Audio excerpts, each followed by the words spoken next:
Hi everyone, how are you doing all? Today I am going to discuss a topic from English Masters Final Year. The name of the topic is Measure for Measure, written by William Shakespeare.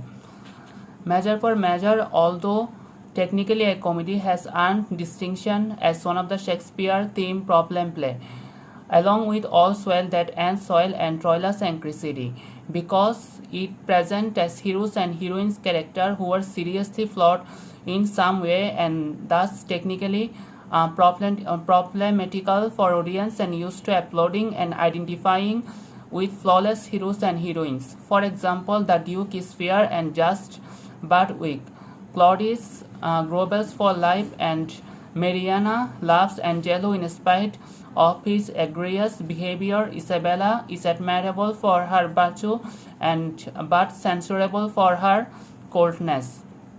Date written probably 1604.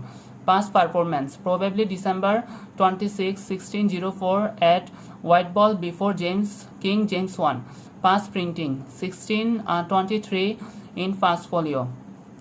Promos and Cassandra by George Whitestone.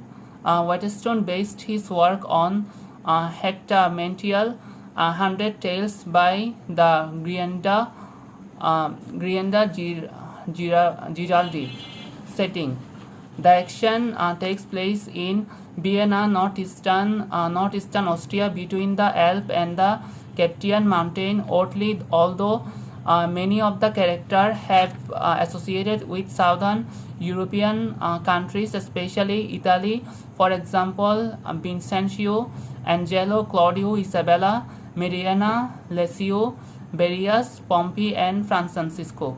Title: the title of the play appears from the biblical passage with "What about measure you meet, I shall be measured to you again."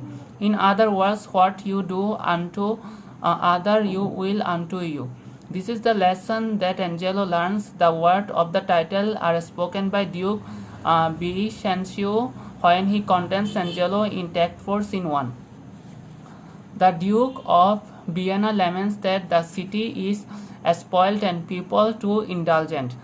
However, he must leave the city and named Angelo to be his replacement while he is away. Ascalus, one of the Duke's advisors, he believes Angelo worthy of the task. The Duke also says that he is confident of Angelo's ability. Angelo is somewhat humble to receive the commission from the Duke, but accepts it all the same. The Duke declares that he must be off immediately on his errand and wishes Angelo luck in bringing lawlessness and discipline back to the citizens of the city. The Duke speaks with formal, somewhat legislative language, exactly what we might expect of ruling noble figure. Note his use of the royal he calls the citizen of the Vienna our people. The city is our city. He seems quite confident in the use of the pronoun, meaning he is secure in his position. His diction is quite elegant in some places. He makes use of the alliteration, stating that his special soul has diction chosen Angelo. The Duke also uses paradoxical term to convey the duties of a ruler. He says that he will lend Angelo both the terror and his love to rule, with showing how a ruler must be authoritarian, yet caring for his subject. However, the Duke's support of Angelo is misguided, perhaps deliberately so.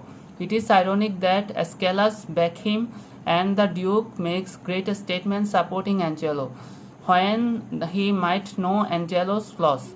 He claims to know Angelo's enough to know he will be a good ruler, yet the whole scenario takes the appearance of a test with the Duke's departure contrived. His observation of Angelo's rulership in the disguise.